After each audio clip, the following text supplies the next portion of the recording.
नमस्कार बच्चों। तो ये हमारा सेकंड पार्ट होगा चैप्टर नंबर 2 का। अच्छा, जिन लोगों ने मतलब फर्स्ट वाली वीडियो नहीं देखी है वो जाके ज़रूर देख लेना यार, क्योंकि उसी में सारे बेसिक्स मैंने आपको बताए थे। अगर आप डायरेक्ट सोच रहे हो 2.2 करने की तो वो बेसिक्स के अलावा आपको मतलब डायरेक्टली समझ में नहीं आएगी, ठीक है। तो वो वीडियो पहले एक बार देख लेना, ठीक है। यहाँ से हम 2.1 पहले सॉल्व कर लेते हैं। इसमें सॉल्व भी क्या करना है यार, कुछ है ही नहीं इसके अंदर, ठीक है। और जो 2.2 होगी उसके बेसिक्स के सारे मतलब जितनी भी चीज़ें हैं सारे बेसिक्स की बात हम यहाँ पर करेंगे। चलो, तो 2.1 देखो, 2.1 के अंदर जो हमें बहुपद दे रखा है, क्वेश्चन दे रखा है कि हमारा बहुपद जो है वो y = px के फॉर्म में है, ठीक है। मैंने लिख भी रखा है, बहुपद हमारा इस रूप में दे रखा है, हमें इस फॉर्म में दे रखा है। और बहुपद को दर्शाने का तरीका भी यही होता है, मैंने आपको बता रखा है, ठीक है। एक ग्राफ के ऊपर हम इसी तरीके से दर्शाते हैं, है ना। तो वहाँ पर मैंने आपको ये भी बताया था पिछली वाली वीडियो के अंदर कि जितनी जगह किसी भी बहुपद का ग्राफ x अक्ष को काटेगा उसके उतने ही शून्यक होंगे, ठीक है।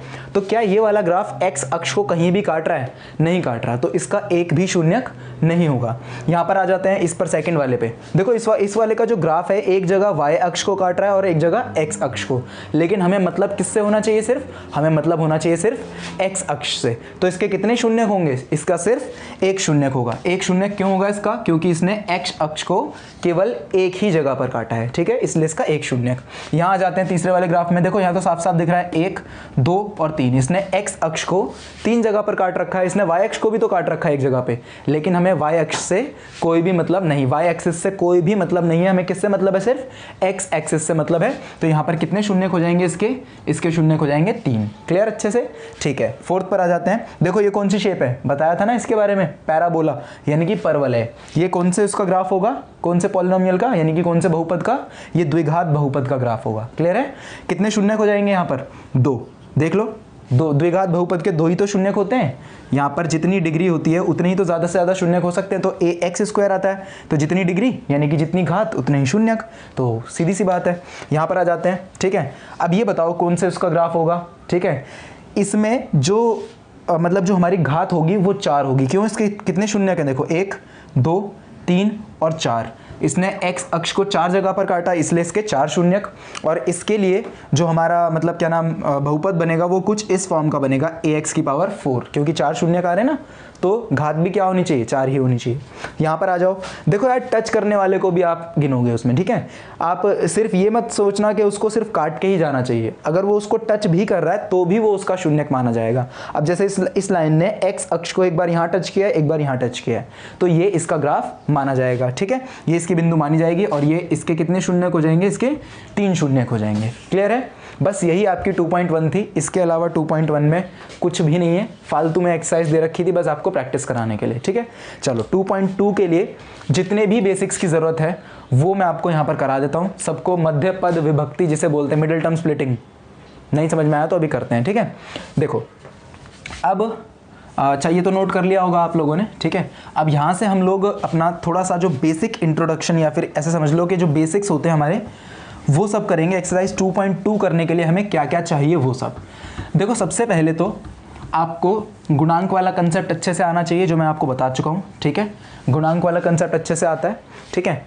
अब सबसे पहले तो हमें इनके बीच का एक संबंध बताना है, ठीक है, कि शून्यक और एक बहुपद के गुणांक का क्या संबंध होता है, हमें ये बताना है। तो आप हेडिंग डाल लो। तो शून्यक और गुणांक का संबंध निकलता कैसे है बच्चों, सबसे पहले तो वो समझो, लेकिन इससे पहले आपको शून्यक निकालना आना चाहिए, ठीक है। अब देखो मैं एक एक करके कराऊंगा, सारा मिक्सअप नहीं करूंगा क्योंकि मिक्सअप में कंफ्यूजन हो जाती है। रैखिक का अलग करेंगे, द्विघात का अलग करेंगे और त्रिघात का अलग करेंगे, ठीक है। एक एक करके समझाऊंगा। सबसे पहले बात करते हैं रैखिक की, ठीक है। रैखिक के लिए आपको शून्यक निकालना, रैखिक के लिए तो आपने 9th में सीख लिया होगा, ठीक है। शून्यक निकालना 9th क्लास में सीखा होगा आपने रैखिक के लिए, लेकिन कोई बात नहीं, अगर नहीं याद तो कोई बात नहीं। देखो इसका जो व्यापक रूप होता है, व्यापक रूप का मतलब समझ गए होगे अब तक तो, एक जनरल फॉर्मूला जिससे सभी रैखिक बहुपदों को दर्शाया जा सके, ठीक है, मतलब एक जनरल फॉर्म। तो ये हो गया x ax प्लस में b। a और b यहाँ पर क्या होंगे?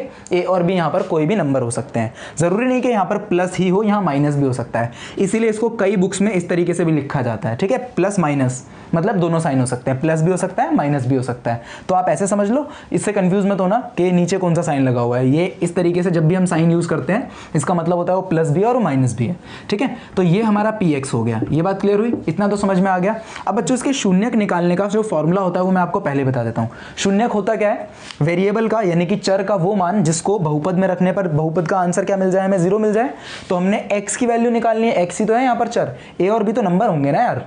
ठीक है, देखो ये ऐसे होगा 2x प्लस -4 लिख लो या 4 + 4 लिख लो, एक ही बात है। ये इस तरीके से होगा, a का काम 2 करेगा, b का काम कौन कर रहा होगा, यहाँ पर 4 कर रहा होगा। क्लियर? ये इतनी बात समझ में आई।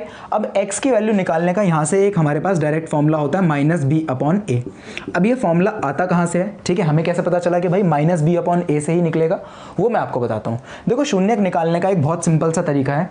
जिस भी बहुपद का आपको शून्यक निकालना है, जिस भी बहुपद का आपको शून्यक निकालना है, सबसे पहले उस बहुपद को उठाओ और उसको 0 के इक्वल रख दो। ठीक है, हमने px, मैं इसी एग्जांपल को उठा लेता हूं। ठीक है, मैं बोल देता हूं कि मेरा जो px है भाई वो किसके इक्वल है? 2x - 4 के इक्वल है। ठीक है, मुझे फाइंड करने हैं इसके जीरोस, यानी कि मुझे इसका शून्यक बताना है कि इसका जो शून्यक होगा वो क्या होगा, और इसका एक ही शून्यक होगा। क्यों? क्योंकि ये रैखिक समीकरण है, जितनी घात उतने शून्यक। ठीक है, तो मैं क्या करूंगा, px को उठाऊंगा और 0 के इक्वल रख दूंगा। ठीक है, इसका मतलब क्या होगा, 2x - 4 = 0। ये बात क्लियर हुई अच्छे से? अब मुझे x की वैल्यू निकालनी है। मैं एक काम करता हूं, इसको इधर भेज देता हूं।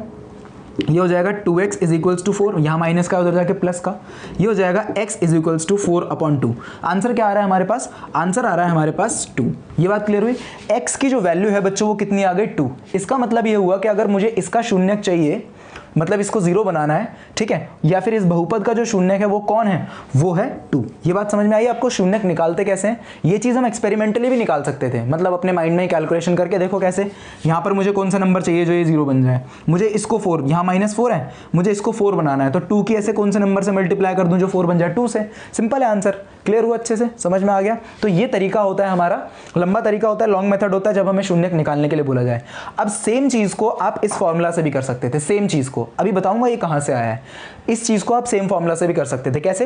देखो यहाँ पर b की जगह पर कौन है? -4, साइन के साथ उठाओगे। ठीक है, यहाँ पर है x = माइनस का साइन, ये वाला एज इट इज रहेगा, और b की जगह पर कौन है? ये पूरा। ठीक है, माइनस के साथ उठाना है आपने। b की जगह पर है हमारा -4, तो एक माइनस बाहर था ऑलरेडी फॉर्मूला वाला, और b की जगह पर कौन आ गया? -4 आ गया, और अपॉन में आ गया a की जगह पर कौन है भाई? 2 है। ठीक है, अब देखो ये साइन अंदर जाएगा तो उसको प्लस कर देगा, यानी कि ये हो जाएगा x = 4/2। आंसर इज ऑलवेज, या अगेन क्या मिल गया हमें आंसर? 2 मिल गया। ठीक है, तो लॉन्ग मेथड से भी वही आया और फॉर्मूला यूज करने से भी वही आया। तो कभी भी आपको रैखिक समीकरण का जो शून्यक है वो फाइंड करना हो, एक नंबर में आया हो, तो आप इस फॉर्मूला को यूज करके भी निकाल सकते हो और ऐसे भी कर सकते हो, वो आपके ऊपर डिपेंड करता है। अब मतलब मोस्ट इंपॉर्टेंट बात यह है कि हमारा फॉर्मूला बना कैसे, वो तो बता दूं। अब देखो मैंने आपको क्या बताया, किसी भी बहुपद का जब हमें शून्यक निकालना होता है हम उसको किसके इक्वल रख देते हैं? 0 के इक्वल रख देते हैं। ठीक है, तो यार ये भी तो एक बहुपद है, मुझे इसका शून्यक निकालना है। मान लो यहाँ पर कोई नंबर ही नहीं होता, ये इसी फॉर्म में होता, अब इसका शून्यक मैं कैसे निकाल सकता हूँ? तो बस वैसे ही जैसे अभी हमने ये सब किया, क्या करोगे? px को उठाओगे, किसके इक्वल रखोगे? 0 के इक्वल रखोगे, तो ये हो जाएगा ax प्लस में b = 0। ठीक है, इस b को जरा उधर भेजो, इस b को इधर भेजोगे तो ये हो जाएगा ax = -b, यहाँ प्लस का उधर जाके माइनस। ठीक है, तो x की वैल्यू ये a यहाँ पर मल्टीप्लाई में, वहाँ जाके डिवाइड, -b/a। तो ये आपका फॉर्मूला भी बन गया, आपको पता चल गया कि फॉर्मूला कैसे निकालते हैं और किस तरीके से हम शून्यक निकाल सकते हैं। ठीक है, ये होता है हमारा शून्यक निकालने का तरीका। रैखिक समीकरणों के अंदर इसी को हम शून्यक और उसका संबंध भी बोलते हैं। क्लियर है? समझ में आ गया अच्छे से? पक्का समझ में आ गया? रैखिक समीकरण के लिए शून्यक और गुणांक का संबंध यही है। देखो गुणांक का संबंध कैसे पता चल रहा है? कैसे पता चल रहा है बताओ? x क्या होना चाहिए? हमारा शून्यक होना चाहिए, है ना? x क्या है? हमारा शून्यक है, और ये b और a क्या है? ये गुणांक ही तो है यार। देखो ये b जो होगा यहाँ पर कांस्टेंट नंबर होगा, और ये x का गुणांक कौन है? यहाँ पर a है, तो वही तो है। संबंध पता नहीं चल रहा? संबंध बताने का मतलब होता है कि आप उसको मैथमेटिकल फॉर्म में लिख दो, इक्वेशन बना के। क्लियर है? समझ में आएगा? जब भी आपसे मतलब ये पूछे ना कि x और y का रिलेशन बताओ, मतलब x और x और y के बीच में क्या संबंध बनेगा, ये भी 3rd चैप्टर में भी आएगा। ठीक है, सिर्फ आपको संबंध बना के दिखाना पड़ेगा उसके बीच में, मतलब सिर्फ एक रिलेशन बताना पड़ेगा कि x और y एक दूसरे से कैसे रिलेटेड है। तो हमने बता दिया कि x - b/a करके है, खत्म। ये रैखिक समीकरण के लिए होता है। शून्यक निकालना आ गया रैखिक समीकरण में। याद रखना है किसी भी बहुपद का शून्यक निकालने के लिए उसको 0 के इक्वल रखना होता है, चाहे वो रैखिक हो, चाहे वो द्विघात हो, चाहे वो त्रिघात हो। समझ में आ गया? चलो अब इसी के बाद अपना दूसरा यानी कि द्विघात बहुपद। ठीक है, द्विघात और भी मतलब इजी है अगर आपको मध्य पद विभक्ति आती है तो। ठीक है, मध्य पद विभक्ति भी बताता हूं आपको, द्विघात में कैसे शून्यक निकाले जाते हैं और क्या संबंध होते हैं वो भी बात करते हैं। देखो सेकंड वाला हेडिंग डाल लो, पहला वाला तो नोट कर लिया ना आपने, पॉज करके नोट कर लिया करो, ठीक है। द्विघात बहुपद के लिए, द्विघात बहुपद के लिए जो व्यापक रूप होता है यानी कि जो जनरल फॉर्मूला होता है किसी भी द्विघात बहुपद का, वो होता है ax² प्लस bx और प्लस में c, ठीक है। ये बात क्लियर है आपको, ये हमारा px होता है, समझ में आ गया। अब यहाँ से मैं उतना लंबा प्रोसीजर करके दिखाऊंगा नहीं आपको, ठीक है, या ये कह लो कि वो प्रोसीजर उतने काम का नहीं है, बस आप याद रखो। अब देखो इसकी जो घात है वो 2 है, द्विघात है ना, 2 घात है ना इसकी, तो इसके शून्यक कितने होंगे, 2 होंगे। तो पहला जो x होता है उसे हम अल्फा से दिखाते हैं, यानी कि पहले शून्यक का मान, x की वैल्यू क्यों लिख रहा हूँ मैं, क्योंकि शून्यक जो शून्यक होते हैं वो चर का ही तो मान होते हैं, इसलिए पहले शून्यक को मैंने अल्फा से दर्शा दिया और दूसरे शून्यक को मैं किससे दर्शा देता हूँ, बीटा से दर्शा देता हूँ। इन्हीं लेटर्स को देखकर बच्चे डर जाते हैं कि अल्फा और बीटा क्या है। बच्चों ये कुछ नहीं है, बस ये शून्यक का मतलब जो शून्यक है ना उसको दिखाने के लिए हमने एक लेटर यूज़ कर रखे हैं, ठीक है। अब एक्स और वाई तो यूज़ कर नहीं सकते थे क्योंकि यहाँ पर कर लिया ऑलरेडी, तो कोई अलग से स्पेशल कैरेक्टर्स ले लेते हैं। क्लियर है, समझ में आ गया। तो अल्फा और बीटा यहाँ पर क्या है हमारे, ये पहला शून्यक है और ये दूसरा शून्यक है इस वाली इक्वेशन का। क्लियर। अब मोस्ट इंपॉर्टेंट बात आपको ये याद रखनी है कि इसके गुणनखंड क्या होते हैं। गुणनखंड वाला कंसेप्ट भी बहुत इंपॉर्टेंट है यहाँ पर, ठीक है, क्योंकि ये आगे यूज़ होगा, 3rd चैप्टर में भी यूज़ होगा, यहाँ भी यूज़ होगा। इस इक्वेशन के जो गुणनखंड होते हैं, इस इक्वेशन के, इस वाली इक्वेशन की बात कर रहा हूँ मैं, इस बहुपद के, इस बहुपद के जो गुणनखंड होते हैं बच्चों वो होते हैं x माइनस अल्फा, ठीक है, और दूसरा होता है x माइनस बीटा, ठीक है। अब ये गुणनखंड किस तरीके से x माइनस अल्फा और बीटा हुए ये मैं आपको समझाता हूँ। देखो मध्यपद विभक्ति, इसके शून्यक निकालते कैसे हैं, किसी भी द्विघात समीकरण के शून्यक या किसी भी द्विघात बहुपद के शून्यक निकालने का तरीका क्या होता है, तो एक ही तरीका होता है, ठीक है। वैसे तो 2 तरीके होते हैं लेकिन वो हम 4th चैप्टर में जाके सीखेंगे। अभी ये समझो कि एक ही तरीका होता है जो आपने 9th क्लास में सीखा था। कौन सा तरीका, मध्य पद विभक्ति, मिडल टर्म स्प्लिटिंग, ठीक है। एक एग्जांपल ले लेते हैं, एग्जांपल से आपको समझ में आ जाएगा सारा। जैसे एग्जांपल ले लिया मैंने x² माइनस 8x और -20 ये ले लेते हैं, ठीक है। हमने एक एग्जांपल ले लिया। मुझे क्या करना होता है, बीच वाले जो टर्म होता है हमारा, जो बीच वाला पद होता है, इसको टुकड़ों में तोड़ देना होता है, इसी को मध्यपद विभक्ति बोलते हैं। अब बहुत आसान है, कुछ नहीं होता। सबसे पहले क्या करोगे, इसको स्टैंडर्ड फॉर्म में लिखोगे यानी कि व्यापक रूप में लिखोगे। कंपेयर कर लो कि एक ही वैल्यू यहाँ से क्या मिल रही है आपको। देखो जब भी किसी के साथ कुछ नहीं होता तो उसके साथ कौन लगा होता है, मल्टीप्लाई में 1, यानी कि इसके साथ कौन होगा, 1 होगा। तो ए की वैल्यू मुझे मिल गई 1, ठीक है। बी की वैल्यू क्या मिलेगी यहाँ से, बी की वैल्यू साइन के साथ उठाना है, -8 मिल जाएगी यहाँ से, ठीक है। और सी की वैल्यू क्या मिलेगी मुझे यहाँ से, सी की वैल्यू मिलेगी -20। क्लियर हुआ, यहाँ तक समझ में आया। अब मध्यपद विभक्ति करते कैसे हैं, देखो बहुत सिंपल होता है। जिन बच्चों को नहीं आती है उनके लिए बता रहा हूँ, जिनको आती है वो आगे स्किप करके पहुंचो सीधा, ठीक है। वहाँ पर गुणनखंड क्या होता है वहाँ तक पहुंचो सीधा, ठीक है। जिनको नहीं आती है उनके लिए बता रहा हूँ। सबसे पहले आप क्या करोगे, ए की मल्टीप्लाई सी से करोगे, ए की मल्टीप्लाई सी से करेंगे, तो यानी कि a मल्टीप्लाइड बाय सी, इसका मतलब क्या हुआ कि 1 की मल्टीप्लाई हम -20 से कर रहे हैं। आंसर क्या आ गया हमारा, -20 आ गया। अब ध्यान से सुनना, अब ये जो -20 आया है ना, मुझे इसको तोड़ने के लिए कोई 2 ऐसे नंबर चाहिए, मुझे इसको तोड़ने के लिए कोई 2 ऐसे नंबर चाहिए जिनको मल्टीप्लाई करने पर तो -20 आ जाए, समझ में आ रहा है, जिनको मल्टीप्लाई करने पर क्या आ जाए, -20 आ जाए, और प्लस करने पर या फिर माइनस करने पर 8 मिल जाए मुझे। क्लियर। अब ये कैसे निकालेंगे हम दूसरे नंबर, देखो एक तो तरीका है कि हम अपने माइंड में कैलकुलेशन, वो प्रैक्टिस से ही होगा। अगर आप लगातार प्रैक्टिस करते रहोगे तो आप माइंड में ही कैलकुलेट कर लिया करोगे, ये करने की जरूरत नहीं होगी, लेकिन मैं फिर भी बता देता हूँ आपको डिटेल में कैसे करना है। सबसे पहले जो आपका आंसर आया है, इसका जो गुणनखंड होते हैं वो निकाल लो, इसके फैक्टर्स निकाल लो। कैसे, 20 के फैक्टर्स क्या क्या हो सकते हैं, 20 के फैक्टर्स पहले तो 2 आ गया, जो एलसीएम लेते थे ना बचपन में, जो बोलते हैं जिसे एलसीएम, तो ये आ गया 10, यहाँ आ गया 2 और ये आ गया हमारा 5, ये मिल गया 5। अब आप क्या करो, यहाँ से जितने भी पॉसिबल नंबर्स आपको मिल सकते हैं वो देखो, ठीक है। मल्टीप्लाई करने के बाद जितने भी पॉसिबल नंबर्स मिल सकते हैं वो चेक करो। मतलब 2 नंबर चाहिए, 2 नंबर, मतलब ये समझ लो कि एक पेयर चाहिए हमें पूरा नंबर्स का, जिससे मल्टीप्लाई होकर क्या आ सकता है, 20। तो देखो 2 पेयर बनेंगे, एक पेयर तो ये बनेगा 4, इसको अगर मैं मल्टीप्लाई कर दूं तो 4 मल्टीप्लाइड बाय 5, आंसर इस क्या आ जाएगा, यहाँ से 20 आ जाएगा, ठीक है। मुझे क्या लाना है, -20 लाना है, ये तो प्लस का 20 आ रहा है, तो इसका मतलब क्या हुआ कि 4 में से या 5 में से कोई एक नंबर माइनस का होना चाहिए। इसका मतलब ये हुआ कि या तो मैं -4 × 5 लिखूँ, आंसर -20, या फिर मैं -5 × 4 लिखूँ, आंसर -20। लेकिन अब मुझे चेक करना है, मुझे पहला पेयर तो मिल गया, 4 और 5 का पहला पेयर मिल गया है ना, लेकिन चेक करना है कि क्या इन दोनों को जोड़ने पर या घटाने पर -8 आ रहा है या नहीं आ रहा। 4 और 5 को अगर ऐड करोगे तो 9 हो जाएगा, अगर माइनस करोगे तो 1 मिलेगा, तो कहीं से भी 8 नहीं आ रहा। इसका मतलब ये वाला जो पेयर है मेरा, ये मेरे को नहीं चाहिए, यानी कि ये मेरा काम नहीं आएगा। दूसरा पेयर देख लेते हैं भाई। दूसरा पेयर क्या करोगे, अब आपने ऊपर वाले 2 नंबर की मल्टीप्लाई कर दी थी, इस बार नीचे वाले 2 नंबर की मल्टीप्लाई करके चेक कर लो, ठीक है। जितने पॉसिबल नंबर बन सकते हैं उतने चेक करो। यहाँ पर नीचे वाले की मल्टीप्लाई कर लो, 2 इंटू कितना हो जाएगा, 2 5 10। इन दोनों को मल्टीप्लाई करने पर 20 भी मिलेगा, ठीक है। देख लो चाहो तो, अगर मैं माइनस का 2 रखूँ और मल्टीप्लाई कर दूँ 10 में, आंसर तो -20 आ रहा है, ठीक है। या फिर मैं एक बार माइनस का 10 रख सकता हूँ और इंटू में 2 कर सकता हूँ, आंसर अब भी -20 आएगा, ठीक है, क्लियर। लेकिन अगर मैं 10 और 2 को ऐड कर देता हूँ, ठीक है, अगर मैं 10 और 2 को ऐड कर देता हूँ तो मुझे आंसर मिलेगा 12। अगर मैं माइनस कर देता हूँ तो 8 मिलेगा। तो इसका मतलब मेरा सही पेयर कौन सा है, यही वाला है। मतलब मुझे नंबर कौन से लेने हैं, 10 और 2, ठीक है। अब कौन सा नंबर माइनस का, क्योंकि देखो पेयर तो 2 बन रहे हैं ना, माइनस का भी 2 है, 10 मतलब माइनस का तो 10 भी है। अब मुझे कौन सा वाला चूज करना है, ये वाला चूज करना है, ये वाला चूज करना है, वो डिपेंड करेगा इस वाले साइन के ऊपर, ठीक है। आप कैसे चूज करोगे, इसमें देखो -2 है, अगर मैं इसको प्लस करूंगा, ठीक है, तो अगर मैं इसको प्लस कर दूंगा डायरेक्टली तो ये हो जाएगा 10 - 2, ठीक है।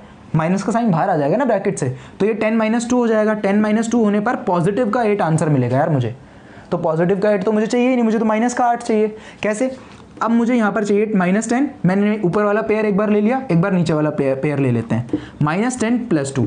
अब बताओ आंसर क्या आएगा, अब -8 आएगा, क्योंकि बड़ा नंबर माइनस का है और माइनस प्लस माइनस होता है, तो 10 - 2 कितना हो गया, -8। तो मेरा जो सही वाला पेयर है वो ये है, मतलब मुझे इस 8x को इस फॉर्म में लिखना है। क्लियर हुआ, समझ में आया। ये होती है आपकी मध्य पद विभक्ति, समझ में आ गया होगा मेरे हिसाब से। तो देखो यहाँ पर अब लिखेंगे हम इसको x² माइनस का 10x x लगा देना है बस अब आपको, ठीक है। यहाँ पर जो x था वो इसके साथ लगाओगे और प्लस में क्या है 2x, ठीक है। ये हो गए इसके मध्य पद विभक्त, यानी कि बिल्कुल हमने तोड़ दिया पार्ट्स में। अब -20, अब कॉमन लेना तो आपको आता ही होगा, 10th में तो आई गए हो यार, कॉमन लेना तो आता ही होगा, ठीक है। अब देख लो दोनों में क्या क्या कॉमन है, यहाँ से कॉमन लेना, जिन बच्चों को नहीं आता वो समझ लो। यहाँ से और यहाँ से 2 पेयर बनाने, पहले आपको ये बन गया एक पेयर और एक पेयर ये बन गया। दोनों में देखो कौन सा नंबर सेम है और कौन सा चर सेम है, तो इन दोनों में x सेम है, तो यहाँ से मैं x बाहर निकाल सकता हूँ। इस x² को देखो मैं क्या लिख सकता हूँ, इस x² को ये लिख सकता हूँ x × x, तो मैं एक x को उठाकर बाहर निकाल लूंगा ब्रैकेट से, ठीक है। मैंने एक x को ब्रैकेट से बाहर निकाल लिया। अब यहाँ पर 2x थे, एक x बाहर आ चुका, अंदर क्या बचेगा, एक x बच गया यहाँ पर, ठीक है। माइनस का साइन एज इट इज। अब 10 के साथ कौन था, x था, तो x तो बाहर आ गया, तो अंदर क्या बच गया, 10 बच गया। तो ये आया हमारा पहला वो। क्लियर, समझ में आ गया। ये वाला साइन ऐसे का ऐसा रहेगा। अब इन दोनों में देखो x तो कॉमन है नहीं, है ना, लेकिन 2 तो कॉमन है। इसको मैं क्या लिख सकता हूँ, 20 को ये नहीं लिख सकता 2 × 10, ये लिख सकते हैं ना हम 20 को 2 × 10, तो 2 इसमें भी आ जाएगा, 2 इसमें भी आ जाएगा। 2 बाहर ले लो, यहाँ से 2 बाहर लिया तो सिर्फ x बच गया, माइनस यहाँ से 2 बाहर लिया तो क्या बचेगा, 10 बाहर बचेगा। अब देखो ये बात याद रखना कि पहला ब्रैकेट और दूसरा bracket as it is same होने चाहिए। अगर यहाँ कुछ गलती हो रही है तो आपने ऊपर कुछ ना कुछ गलती करी होगी, ये बात ध्यान रखना। ये वाला ब्रैकेट और ये वाला ब्रैकेट बिल्कुल सेम होने चाहिए, इसमें x - 10 है तो उसमें भी x - 10 होना चाहिए, ठीक है। अगर साइन की गलती हो रही है, जैसे इसमें -10 आ रहा है उसमें +10 आ रहा है, तो माइनस का साइन कॉमन ले लोगे, ठीक है। चलो इसके ऊपर एक अलग से सेपरेट वीडियो करेंगे, उसमें बात कर लेंगे। अब ये बस आप इतना समझो, ठीक है, इसके ऊपर टाइम वेस्ट करने की वो है नहीं वैसे। अब ये x - 10 बाहर आ जाएगा यहाँ से, तो x - 10 बाहर आया, ठीक है, कॉमन है। देखो इसमें भी x - मतलब इस पूरे में भी x - 10 है, इस पूरे में भी x - 10 है, तो मैंने क्या करा, x - 10 को बाहर ले लिया। अब दूसरे ब्रैकेट के अंदर मेरे पास क्या बचा, x - 10 तो बाहर आ गया, x बचा, ये तो बाहर चला गया, प्लस का साइन एज इट इज, और ये 2, यही तो बचा। अब देखो जरा ध्यान से कि मैंने एक बहुपद को, एक द्विघात बहुपद को किस फॉर्म में लिख दिया, इस फॉर्म में लिखा, नहीं लिखा, गुणनखंड के रूप में, ठीक है। समझ में आया, पक्का समझ में आया। और मैंने आपको स्टार्टिंग में क्या बोला था, किसी भी बहुपद के शून्यक निकालने के लिए उसको किसके इक्वल रख देते हैं, 0 के इक्वल। अगर मैं इसको 0 के इक्वल रख दूंगा तो ये दोनों भी तो 0 के इक्वल होंगे, है ना, ये दोनों भी तो 0 के इक्वल होंगे, समझ में आया ना। तो यहाँ से आप एक बार इस ब्रैकेट को 0 के इक्वल रखो, एक बार इस ब्रैकेट को 0 के इक्वल रखो, आपको अल्फा और बीटा की वैल्यू मिल जाएंगी।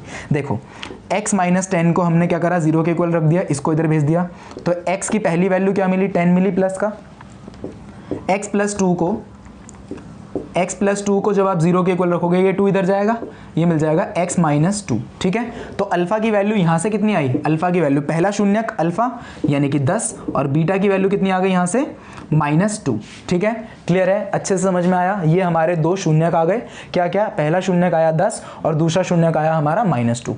अब ये जो गुणनखंड है ये भी कुछ इसी तरीके से है, क्लियर है अच्छे से। इन दोनों को अगर आप मल्टीप्लाई कर दोगे तो मल्टीप्लाई करने पर आपके पास एक फॉर्मूला बन जाएगा, ठीक है, जिसको हम आगे यूज़ करेंगे। क्लियर है अच्छे से, यहाँ तक समझ में आ गया। ठीक है, ये शून्यक निकालने का तरीका होता है। अब ज़रा हम इसका जो संबंध होता है वो बात कर लेते हैं। शून्यक निकालना समझ में आ गया मध्य पद विभक्ति से। ठीक है, वैसे कराने की ज़रूरत थी नहीं, आप 10th क्लास में हो, आपको आना चाहिए था ये, लेकिन फिर भी चलो कोई बात नहीं। अब ज़रा इसका जो रिलेशन है वो फाइंड कर लेते हैं। ठीक है, रिलेशन का फॉर्मूला होता है, डायरेक्टली कुछ करना नहीं है ज़्यादा। ठीक है, चलो देखो मैं इसको मिटा रहा हूँ, शून्यक लिखे रहने देते हैं, इसके कहीं साइड में लिख लेते हैं 10 और -2।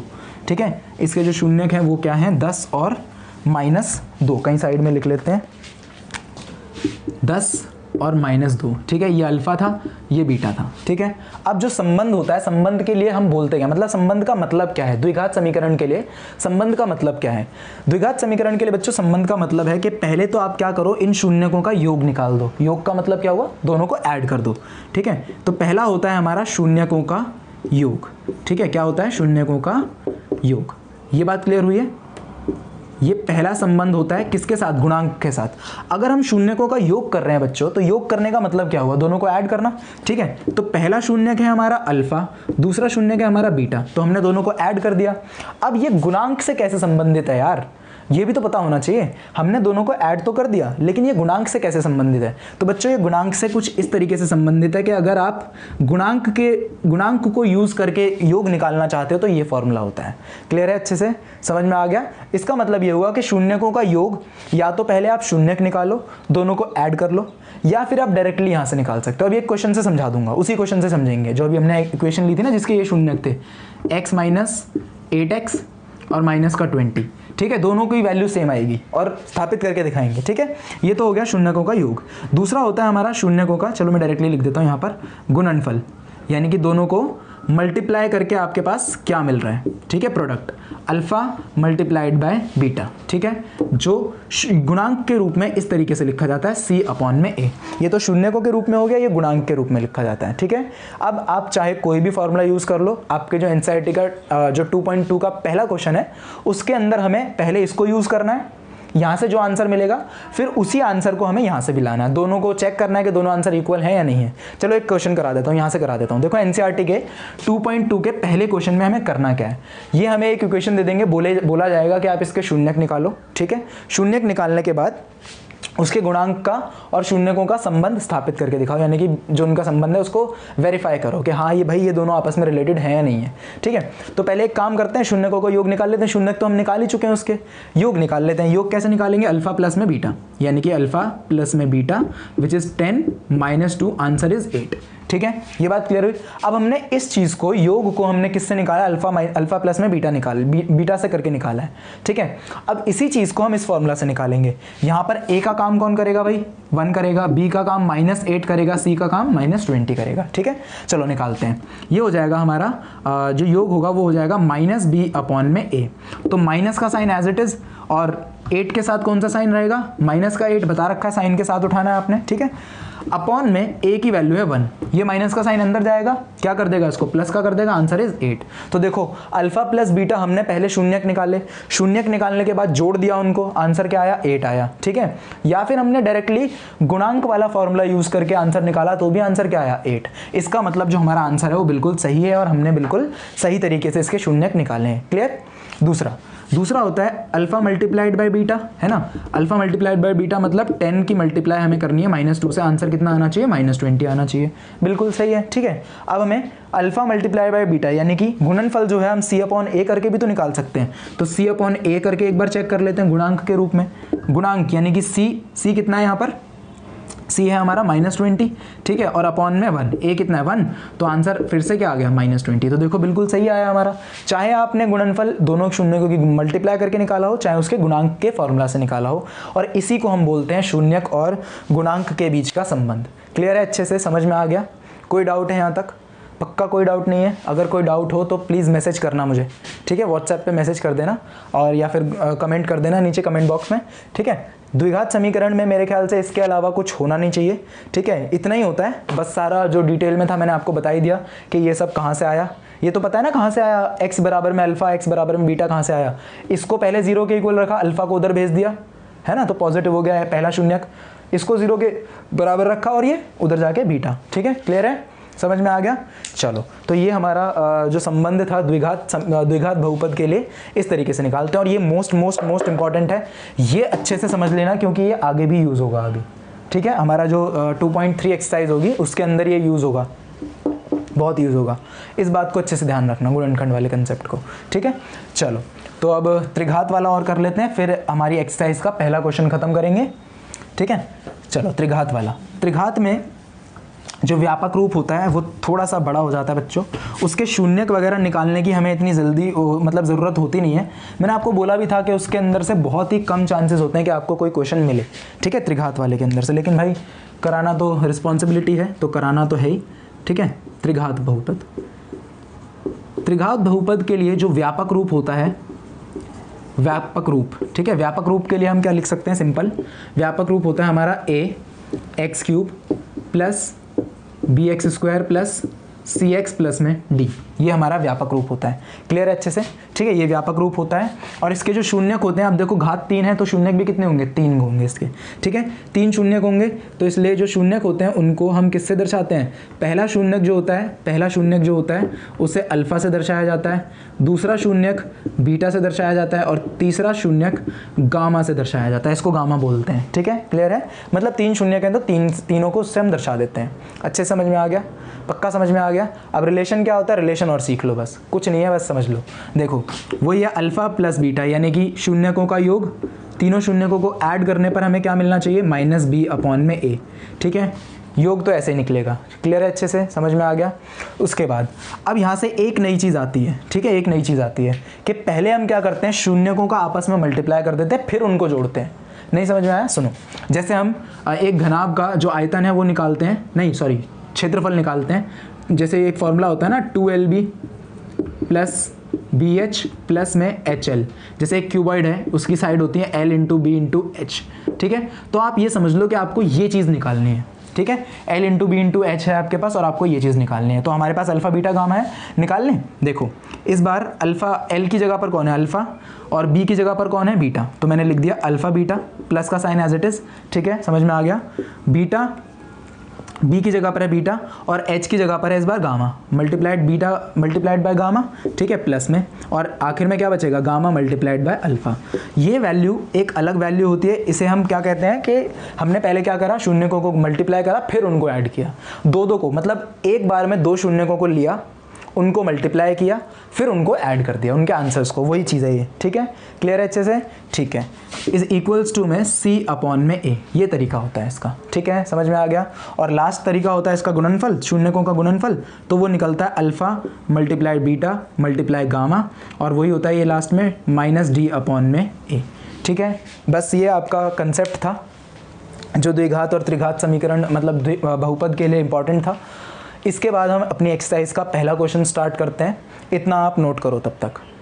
तो एनसीईआरटी का क्वेश्चन नंबर 1, ठीक है, एक्सरसाइज 2.2, निम्न द्विघात बहुपदों के शून्यक ज्ञात करें और शून्यकों तथा गुणांकों के बीच संबंध की सत्यता की जांच करें। अब हमें, जैसे मैंने आपको बोला था कि यही पूछते हैं, ठीक है, ऐसा ही क्वेश्चन आपको मिलेगा, ठीक है, लेकिन थोड़ा सा डिफरेंट भी मिल सकता है, ज़रूरी नहीं कि ऐसा, मतलब ये समझ लो कि एनसीईआरटी के क्वेश्चन बहुत कम आते हैं, ठीक है। आपको जो क्वेश्चन मिलेगा इस कंसेप्ट पे वो थोड़ा सा डिफरेंट होगा। वैसे क्वेश्चंस की भी एक इंपॉर्टेंट क्वेश्चंस जो है उनकी मैं एक वीडियो बना के डालूंगा, आप उसकी चिंता मत करना, क्योंकि ये क्वेश्चंस नहीं आते हैं आपके एग्जाम में, ठीक है, ये क्वेश्चन आपकी बस प्रैक्टिस के लिए होते हैं, ये क्वेश्चन आपके एग्जाम में नहीं आते हैं, ठीक है, ध्यान रखना।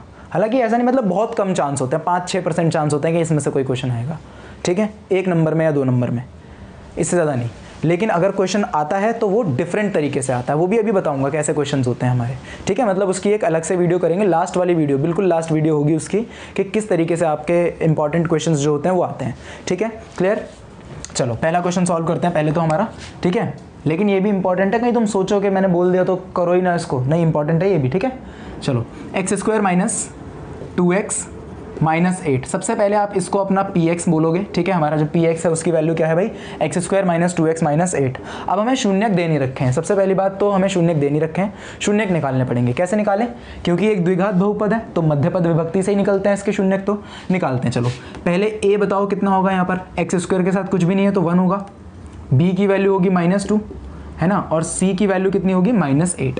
क्या करते हैं मध्यपद विभक्ति में 1 की मल्टीप्लाई, सॉरी a की मल्टीप्लाई किससे करते हैं, c से करते हैं, यानी कि 1 × -8। आंसर कितना आना चाहिए, -8। तो अब हम कोई ऐसे नंबर ढूंढेंगे दो जिनकी मल्टीप्लाई करने पर तो -8 आ जाए, है ना, और प्लस माइनस करने पर क्या बन जाए, 2 बन जाए, ठीक है। बहुत ईजी है, 4 और 2। लेकिन 4 और 2 में से बड़ा नंबर कौन सा होना चाहिए, वो इस साइन से पता चलेगा हमें, ठीक है। 4 × 2, या तो आप -2 रख लो, ठीक है, तो भी -8 आएगा। लेकिन अगर दोनों को ऐड या सब्ट्रैक्ट कर दोगे तो आंसर पॉजिटिव का 2 आ जाएगा। क्यों, क्योंकि प्लस का 4 है। माइनस का 4 × 2 करते हो तो आंसर -8 तो आएगा, और -4 + 2 करते हो तो भी आंसर -2 आएगा, जो हमें चाहिए। यानी कि हमारा परफेक्ट पेयर कौन सा, ये वाला है। क्लियर, समझ में आ गया। तो बस सॉल्व कर लो अब इसको। ये हो गया x² माइनस में 4x माइनस का, सॉरी प्लस का 2x और -8, ठीक है। और मैंने क्या बोला था, जब भी किसी के शून्यक निकालते हैं उस बहुपद को किसके इक्वल रखते हैं, 0 के इक्वल रखते हैं। हमने 0 के इक्वल भी रख दिया। बस अब सॉल्व कर लो। यहाँ से x कॉमन, ये हो गया x -4 प्लस का साइन एज इट इज, यहाँ से 2 कॉमन, अंदर बचेगा x -4 और बराबर में 0 चल रहा है ना। अब देखो x -4 दोनों में कॉमन है, तो ये हो जाएगा x -4 और दूसरा बचेगा x + 2, ठीक है, और इक्वल टू में 0। पहला शून्यक क्या मिलेगा, एक बार x -4 को 0 के इक्वल रखो, x की वैल्यू आ गई 4, ठीक है, और एक बार x + 2 को 0 के इक्वल रखो, x की वैल्यू आ गई कितनी, -2, ठीक है। तो पहला शून्यक आया, यानी कि अल्फा की वैल्यू आई 4 और बीटा की वैल्यू कितनी आई, -2 आई। क्लियर है, समझ में आ गया। शून्यक तो मिल गए। अब वही जो संबंध हमें मतलब जो पूछते हैं, बस अब वही कर लेते हैं। कैसे करते हैं वो, शून्यकों का योग निकालेंगे पहले, ठीक है। शून्यकों का योग मैं डायरेक्टली लिख देता हूँ, आप कर लेना, पूरा लिख लेना। योग कैसे निकलता है शून्यकों का, अल्फा प्लस में बीटा, ठीक है भाई। या तो अल्फा प्लस में बीटा करके निकालते हैं या -b/a करके निकालते हैं। तो पहले अल्फा प्लस बीटा से निकाल लेते हैं। अल्फा प्लस बीटा जब आप करेंगे, अल्फा प्लस बीटा जब आप करेंगे तो 4 -2 हो जाएगा, ये 4 प्लस -2, यही होगा ना, माइनस का साइन बाहर आके आंसर बचेगा पॉजिटिव का 2। क्या बचेगा आंसर, प्लस का 2, ठीक है। अब -b/a से कर लेते हैं भाई, -b/a, ठीक है, b की वैल्यू -2 है, ठीक है, -b/a से इसको ट्राई करते हैं। माइनस का साइन एज इट इज बाहर वाला, b की जगह पर हमने -2 रख दिया और a की जगह पर तो 1 है ही, ये वाला साइन अंदर जाएगा, प्लस कर देगा, आंसर इज अगेन 2। यानी कि सम ऑफ जीरोस तो बिल्कुल सही है, यानी कि जो शून्यकों का योग है वो तो बिल्कुल सही है। अब इसी तरीके से किसकी बात कर लें, जो गुणनफल होता है उसकी बात कर लें, यानी कि प्रोडक्ट की बात कर लेते हैं। प्रोडक्ट होता है अल्फा × बीटा। अल्फा है हमारा 4 और बीटा है -2, आंसर इज -8, ठीक है।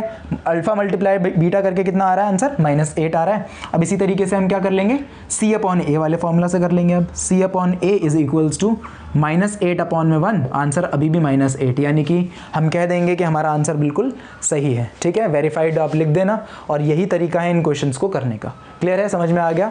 तो पहला क्वेश्चन नोट करो, पॉज कर लिया करो वीडियो को, फिर नोट किया करो। अब सेकंड क्वेश्चन,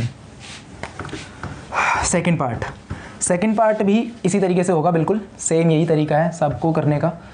बस सेकंड पार्ट चलो आप खुद से कर लेना, ज़्यादा बेटर रहेगा, या चलो छोड़ो यार मैं ही करा देता हूँ, ठीक है, मैं ही करा देता हूँ। सेकंड पार्ट है हमारा 4s² - 4s + 1, 4s² - 4s + 1, ये हमारा px होगा भाई, है ना।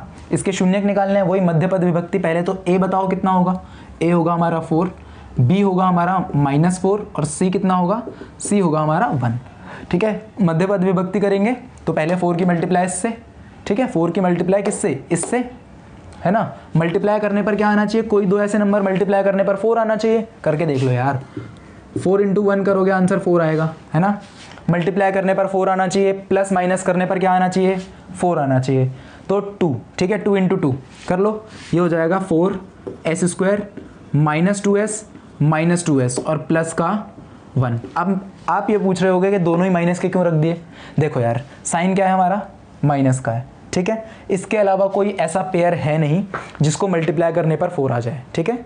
अगर हम क्या कर सकते हैं, इसके अलावा कोई पेयर ही नहीं है ना। आप खुद बताओ, आप 4 की मल्टीप्लाई मतलब कौन सा ऐसे दो नंबर है जिनको मल्टीप्लाई करने पर 4 आता है, या तो ये तो 2 और 2 ही है दोनों, है ना। और दोनों को अगर हम ऐड और सब्ट्रैक्ट कर देंगे तब भी 4 आना चाहिए, है ना। तो ऐसा दूसरा कोई नंबर तो है नहीं, तो मजबूरी में हमें क्या लेना पड़ेगा, 2 और 2 का ही पेयर लेना पड़ेगा। अब दोनों को प्लस कर दोगे तो प्लस का 4 आ जाएगा, है ना। अगर हमने दोनों में से किसी एक को माइनस का ले लिया तो आंसर 0 बन जाएगा।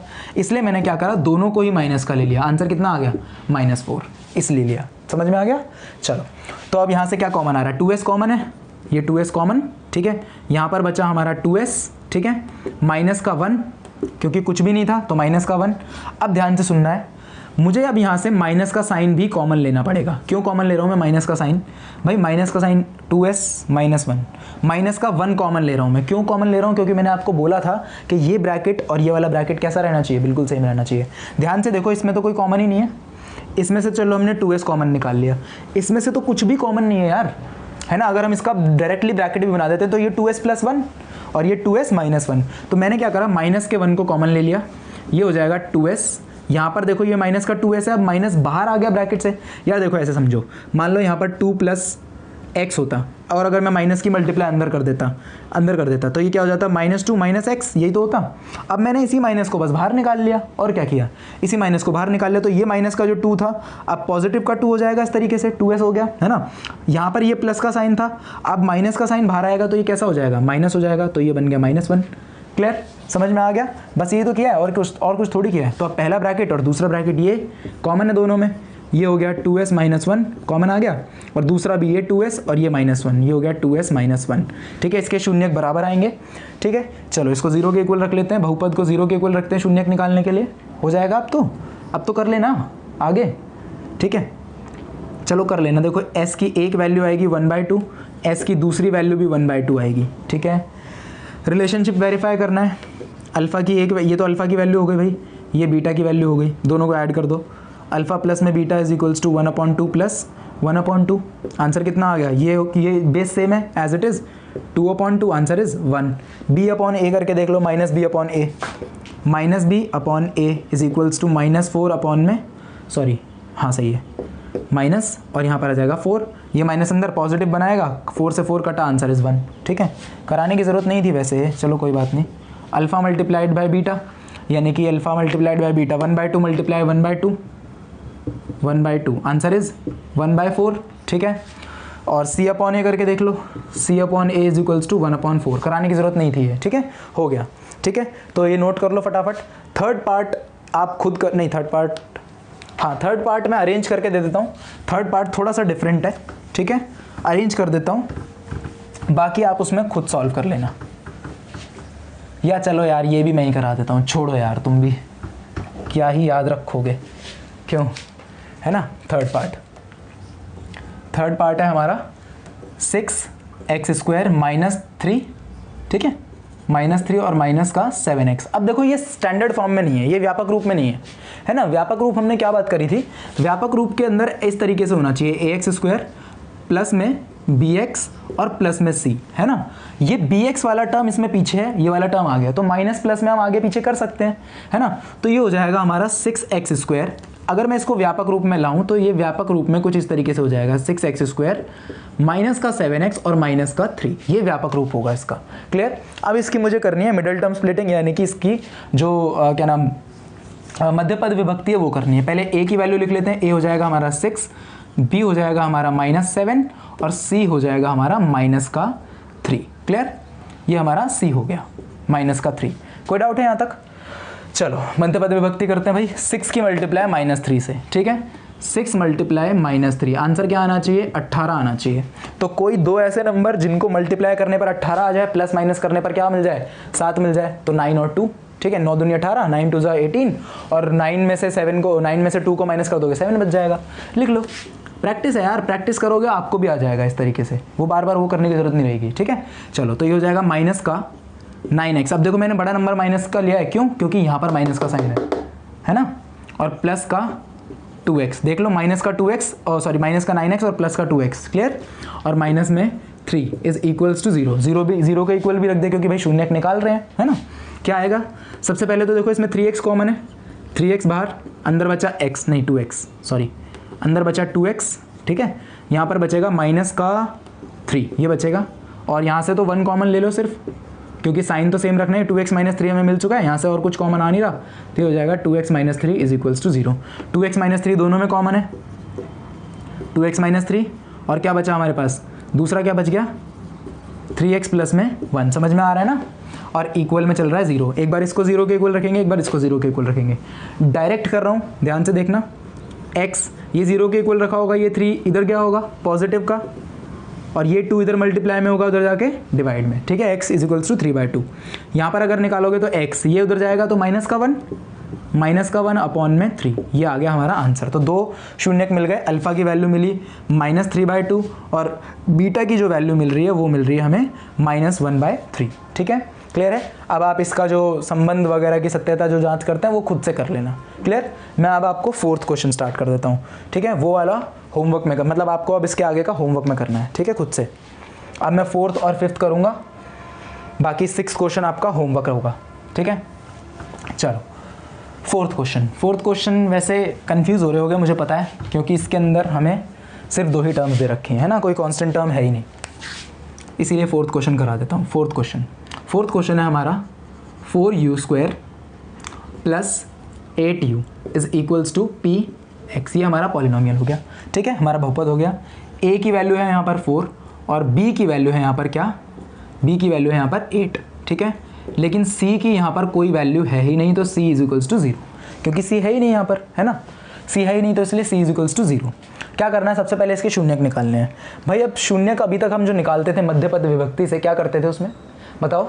a की मल्टीप्लाई c से करते थे, लेकिन अगर आप यहाँ पर a की मल्टीप्लाई c से करोगे तो आपके पास तो 0 मिलेगा, और 0 को तो हम तोड़ ही नहीं सकते, है ना। तो इस केस में क्या करोगे? ऊपर से ही देख लो, यहाँ पर कुछ ना कुछ कॉमन आ रहा है, ठीक है। जैसे मैं लिख देता हूँ 4u² प्लस में 8u, दोनों में कुछ कॉमन है, बिल्कुल है, 4u कॉमन है, देखो 4u कॉमन लिया, यहाँ पर बचा u, ठीक है, प्लस में यहाँ पर बचेगा 2। क्लियर? तो मेरे पास 2 फैक्टर नहीं बन गए, एक ये बन गया, एक ये बन गया, है ना, एक ये रहा और एक ये रहा, 2 बन तो गए, जिसकी गुणा हो रही है 2 गुणनखंड बन तो गए। अब इसको मैं क्या करूँगा? 0 के इक्वल रखूँगा, समझ में आया? अरे यार मैंने क्या किया, देखो मेरे पास मध्यपद विभक्ति तो मैं कर नहीं सकता, क्योंकि a की मल्टीप्लाई मुझे c से करनी होती है। 4 × 0 अगर मैं कर दूँ तो आंसर 0 आ जाएगा, जिसको मैं तोड़ नहीं सकता, है ना। ये बात तो क्लियर हुई? पक्का समझ में आ गया? अब क्या करोगे? चेक करो, ऊपर से कुछ कॉमन आ रहा है। हमने कहा बिल्कुल कॉमन आ रहा है जी, 4u कॉमन आ रहा है। यहाँ से 4u कॉमन ले लिया तो ये मिल गया 4u, यहाँ से बचा u, देखो यहाँ से आपने जब 4u कॉमन लिया तो एक u बच गया यहाँ पर, और यहाँ से 2 बच गया, है ना। तो अब 2 ब्रैकेट बन तो गए, 2 गुणनखंड बन तो गए, एक ये रहा गुणनखंड, एक ये गुणनखंड, ये ठीक है। तो एक बार 4u को 0 के इक्वल रख दो, एक बार u प्लस 2 को 0 के इक्वल रख दो, तो यहाँ से तो u की वैल्यू सीधी 0 मिल रही है हमें, है ना, डिवाइड करोगे तो 0 आ जाएगा, और यहाँ से u की वैल्यू मिल रही है -2। तो पहला आया अल्फ़ा आया हमारा 0 और बीटा आया हमारा कितना? -2। निकाल लेते हैं अल्फ़ा प्लस बीटा, यानी कि योग कैसे निकालते हैं भाई? योग ऐसे ही तो निकालते हैं, alpha plus beta. Alpha plus beta कैसे निकलेगा? अल्फ़ा 0 -2, आंसर इज -2, योग इतना आना चाहिए, ठीक है। और अब हम क्या निकालेंगे? हम निकालेंगे -b अपॉन a वाले फॉर्मूला से। तो -b कितना हो जाएगा? माइनस का 8 और अपॉन में a 4, ठीक है, आंसर इज -2, खत्म। क्लियर? गुणनखंड निकालना है, गुणनफल निकालना है, गुणनफल निकाल लो। अल्फा इंटू बीटा तो वो तो 0 ही आना है, -2 इंटू 0, अल्फा 0 है ना, तो आंसर 0। अब भाई c अपॉन a से भी निकाल के देख लो चाहो तो, c 0 है तो अपॉन में a करोगे आंसर 0 ही आएगा, ठीक है। ये भी हो गया क्लियर, समझ में आ गया। अब 5th वाला इंपॉर्टेंट है भाई, 5th वाला मोस्ट इंपॉर्टेंट है। 5th वाले में थोड़ा दिमाग लगाओ कैसे करेंगे, ठीक है। अब इस केस में यार आप फंस जाओगे, क्यों? क्योंकि यहाँ तक अभी तक हमें देखो, ये हमें दे दिया डायरेक्टली ऐसे करके t² माइनस में 15 इक्वल में हमारा px, ठीक है। अब हमारे पास जो b की वैल्यू होती है वो 0 है, यहाँ पर मिल गया a is equals to 1। b की वैल्यू हमारे पास क्या है? b की वैल्यू हमारे पास क्या है? देखो ध्यान से, b की वैल्यू 0, ठीक है, क्योंकि b का तो टर्म ही नहीं है ना, x वाला टर्म b का होता है, और c की वैल्यू हमें दे रखी है -15। तो b की वैल्यू 0 होते ही कुछ समझ में आ रहा है? b की वैल्यू 0 होते ही कुछ समझ में आ रहा है? अरे यार शून्यकों का योग 0 हो जाएगा, -b अपॉन a करोगे ना तो ये तो 0 आ जाएगा, तो शून्यकों का योग तो 0 आने वाला है, ये तो हमें पता चल गया, ठीक है। अब कैसे 0 आएगा वो देखो, पहले इसके शून्यक तो निकाल लें। अब ध्यान से देखो यार, ये है टी स्क्वायर माइनस 15, फैक्टराइज भी नहीं कर सकता, मध्य पद विभक्ति हो नहीं सकती, है ना। अब मैंने सोचा मैं थोड़ा दिमाग लगाता हूँ और सोचता हूँ कि मैं इस 15 को क्या लिख सकता हूँ, है ना, क्योंकि यहाँ तो मेरे पास टी स्क्वायर है। मैं सोच रहा हूँ कि यार अगर मैं इस 15 को किसी ना किसी तरीके से स्क्वायर की टर्म में ले आऊँ तो मेरे पास देखो आइडेंटिटी बन जाएगी। आइडेंटिटी ये बन जाएगी ए स्क्वायर माइनस बी स्क्वायर, जो होती है मेरी ए प्लस बी और ए माइनस बी, ये बन जाएगी, एक सर्वसमीका बन जाएगी अगर मुझे यहाँ पर किसी तरीके से स्क्वायर का कोई टर्म मिल जाए तो। क्योंकि मेरे पास मध्यपद विभक्ति वाला रास्ता नहीं है, क्योंकि बी 0 है भाई, है ना। बी को ही तो प्लस माइनस करके बनाते हैं, कैसे कर लोगे, कोई बी है ही नहीं तो कैसे प्लस माइनस कर लोगे, है ना। तो इसलिए अब मेरे पास लास्ट रास्ता ये बच रहा है कि मैं इसमें आइडेंटिटी यूज़ करूं, और आइडेंटिटी यूज़ करने के लिए मुझे इसको स्क्वायर के रूप में लिखना पड़ेगा। अब 15 तो यार किसी का होता भी नहीं है, 16 होता तो चलो यहाँ 4 का स्क्वायर लिख लेते, है ना। 9 होता तो भी 3 का स्क्वायर लिख लेते, या कुछ और कोई भी स्क्वायर वाला नंबर होता तो लिख भी लेते। अब यहाँ तो है ही नहीं, तो एक काम करते हैं, इस 15 को हम रूट में लिख लेते हैं, है ना। हम ये तो लिख सकते हैं ना, अंडर रूट 15 का स्क्वायर इज इक्वल्स टू 15, ये तो लिख सकते हैं हम, समझ में आया। अरे यार रूट 2 के स्क्वायर को आप ऐसे नहीं लिख सकते 2, ठीक है, या फिर 2 को आप ऐसे नहीं लिख सकते root 2 multiplied by root 2, answer तो सही नहीं आएगा, रूट से रूट कट जाएगा, क्लियर, मतलब मल्टीप्लाई होकर पावर ऐड हो जाती है ना वो, ठीक है, समझ में आ गया। तो 15 को मैंने क्या लिख लिया, ये लिख लिया भाई, या चलो छोड़ो, इतना समझो कि अगर रूट का कभी भी स्क्वायर होता है तो उसका रूट हट जाता है, ठीक है, हमने इतना लिख लिया। तो अब मुझे ये मिल गया t square minus under root 15 का स्क्वायर, ठीक है, ये मिल गया। अब इस आइडेंटिटी के हिसाब से a की जगह पर है t और b की जगह पर है अंडर रूट 15, तो हमारा जो पहला फैक्टर बना वो ये बन गया t प्लस 15, दूसरा बनेगा t माइनस रूट 15, ठीक है। शून्यक निकालने के लिए क्या करते हैं, इसको 0 के इक्वल रख देते हैं, इसको भी हम 0 के इक्वल रख देंगे, तो एक बार इसको 0 के इक्वल, एक बार इसको 0 के इक्वल कर लो। t plus root 15 is equals to 0, t is equals to minus root 15, यही आएगा, यहाँ प्लस का उधर जाके माइनस, तो t is equals to minus root 15, यहाँ से 0 के इक्वल रखोगे, डायरेक्टली कर दो, इधर भेज दो, तो ये हो जाएगा t बराबर में रूट 15। अब अल्फा प्लस बीटा निकाल लो, अल्फा प्लस बीटा यानी कि शून्यकों का योग, एक माइनस का है भाई, ये माइनस का रूट 15 है, ये प्लस का रूट 15 है, तो दोनों कट नहीं जाएंगे, आंसर 0, जो मैंने आपको पहले ही बोल दिया था कि योग क्या आने वाला है, 0 आने वाला है, क्योंकि b है ही नहीं इसमें, तो 0 ही आएगा ना, ठीक है। गुणनफल कुछ आ सकता है, गुणनफल निकाल लेते हैं, ठीक है, ये हो जाएगा alpha multiplied by beta is equals to, alpha कितना है यहाँ से, अल्फा आया हमारा minus root 15 multiplied by under root 15, ठीक है, दोनों को मल्टीप्लाई करोगे, मल्टीप्लाई करने पर आपके पास रूट से रूट तो कट जाएगा, आंसर इज माइनस 15, ठीक है, क्लियर। और अगर हम c अपॉन ए वाले फॉर्मूला से देखें तो c कितना था हमारा, माइनस 15 था, और a कितना था यहाँ पर, a था हमारा 1, आंसर इज अगेन माइनस 15। बस ये आपकी एक जो पहला क्वेश्चन था वो खत्म हो गया। अब सेकंड क्वेश्चन नेक्स्ट वीडियो में कवर कराऊंगा, नहीं तो बहुत लंबी वीडियो हो जाएगी, ठीक है। चलो तब तक के लिए 6th क्वेश्चन आपका होमवर्क है, करके रखना है इसको।